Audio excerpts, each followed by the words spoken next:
Hey guys, welcome to the Trash Picture Show. This is going to be a kind of quick rundown and semi-review of the Resident Evil 3 remake. Now, this is the first AAA title I bought digitally. Obviously, with the current situation, I wasn't going to go out of my way to try and go to a GameStop. Although I think the GameStops are closed. I wasn't going to go out of my way, put myself in danger and put other people in danger to get a fucking video game. No life or no fucking person's health is worth that. So I essentially bought it digitally via Xbox Live, and yeah, I enjoyed it, but I had a couple of issues with it, and I can see why other people might have issues with it. But I'm going to start with the good.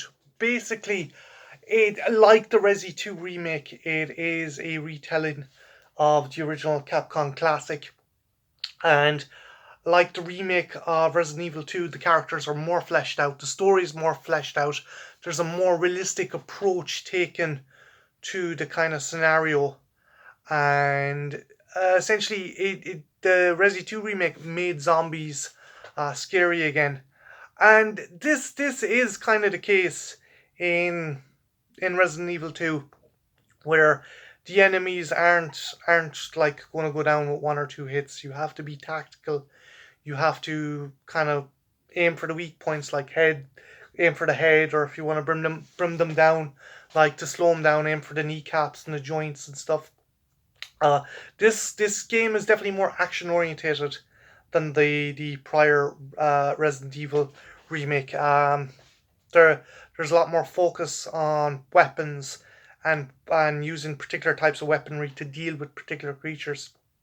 Um, Character wise, the voice actress who done Jill is fantastic. I genuinely thought they had taken the likeness of the actress Ruby Rose for the new Jill Valentine, but no, it's some kind of I think it's a Russian model. I forget her name, but yeah, the chick who does the voice acting for Jill is fantastic. You really root for her. And Jill in this game, she's like fucking John McClane in the first Die Hard. She goes through so much shit and gets battered and bruised and kind of just kicked around the place, but that makes you root for her even more. The standout character for me was Carlos. Like Jill, they fleshed him out more.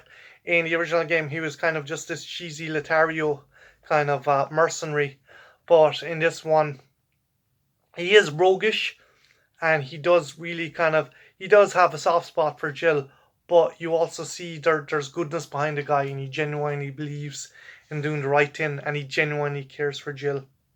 The other characters like Mikhail and Nikolai, they're fleshed out as well. Mikhail, you get a sense of this commander who genuinely gives a shit about his men and wants to help the people in the city, whereas Nikolai is just a real fucking scumbaggy kind of shitty Soviet mercenary. If I had to compare him to anything, um, would be the sniper, the tracker in the movie Behind Enemy Lines. He's just this real scummy fucking Soviet fucking former black bag soldier who just doesn't give a shit about anyone but himself. But yeah, the characters and the story are way more fleshed out.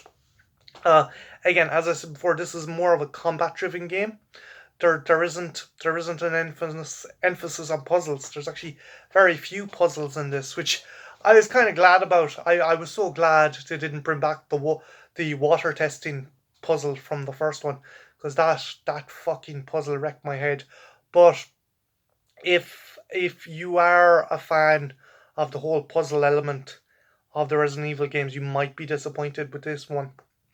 And here's me leading into my problems with the game. The original Resident Evil 3 had a lot more going for it than this one. Not in the way of graphics and gameplay, but in longevity. The fantastic thing about the original Resident Evil 2 and the remake is it had a certain amount of replayability. You could do Claire scenario A or Leon scenario B, or Leon scenario A or Claire scenario B. So you had stuff to bring you back. You had mercenary missions, you had survivor missions on the new one. This this doesn't have any of these. There is, like, you can replay to unlock stuff in the shop. There's a shop where you can unlock different weapons and different coins that gives you certain attributes and abilities. But you only get one extra costume. If you didn't pre-order, you just get Jill's original costume from Resi One, which as my girlfriend Eve pointed out, she looks more like someone cosplaying as Jill. I pre-ordered and I got the original Jill and Carlos look. Jill's kind of classic costume is cool. Carlos looks fucking weird. He looks like someone's uncle named Finton or some fucking thing. But yeah, I I was glad to see the classic costume back. There was a lot of people giving out, oh, she's wearing a skirt. Why isn't she wearing a skirt? Kind of, oh, SJW shit.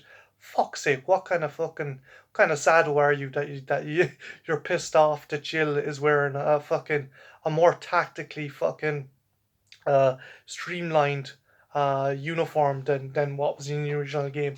I think a lot of people had issue with that as well. They didn't like the fact Jill had jeggings in this game. But again, she's trying to fucking escape Raccoon City during a zombie outbreak. The only way you could justify her wearing the classic costume would be if she was undercover in the Vice Squad. But I digress. Yeah, I went on a bit of a tangent here. But the thing is, longevity of this game, replayability of this game, isn't as good as, say, Resident Evil 2. Sure, you can go back and play it and get earn more points to unlock more stuff in the shop, but there's no alternate ending. Like there was in Resident Evil 3, there was two endings, I think. Um, there's no mercenaries mode. There's no Operation Mad Jackal, so that's out. And there's none of the little epilogues that you got in Resi 3. So I think you don't get enough bang for your buck for this game. Uh, Hopefully Capcom down the road will release free DLC like they did for Resi 2, and we'll get survivor missions or maybe a newer version of the mercenary missions. Another gripe I had was Nemesis wasn't a big of threat as I thought he'd be. Mr. X from Resident Evil 2 was more of a threat. The original Nemesis in the original game was more of a threat. All the encounters with Nemesis are mainly scripted. There's no kind of. I always knew coming into a location I was going to encounter Nemesis here. And the majority of them are boss battles. Hell, the last half of the game, Nemesis doesn't even turn up that much. So I do think they really squandered an opportunity with that. That said, with all my gripes, I do understand as well that this game was made a year after Resi 2, and they were probably doing their best to try and complete it. Seeing they realized how popular the Resi 2 remake was, so they probably just rushed ahead and didn't have time to get the product out and get into like some mercenaries or put more of an emphasis on alternate endings or, yeah, alternate interactions with Nemesis. Again, I don't think this was a bad game. I enjoyed it. I think it was very short. I got a C ranking there. I managed to finish it in 3 hours and 48 minutes, and yeah, I think for a €60 price tag, you may be wanting to get a bit more. Um, if you're asking me, should you get it? I would hold off. I would hold off till more DLC is released, preferably free. I would hope it would be free, or unless there's some kind of Game of the Year or Ultimate Edition that has all the DLC packaged together.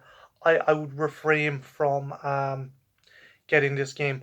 I don't regret getting it, but I do think that for what I got, the price was a wee bit too steep. So yeah, by and large, I enjoyed the game, but I think there was a bit more that could have been done with it. Have you played it? What did you think? Do you think it was a bit short? Are you a bit miffed that the mercenaries aren't included or there isn't more DLC included? Let me know in the comments below. And also, guys, I hope you are staying safe and I hope you are healthy in in this kind of isolation time. Look after yourselves, okay? My name's Martin. This has been a Trash Picture Show, and have a good one. Take care. Bye now.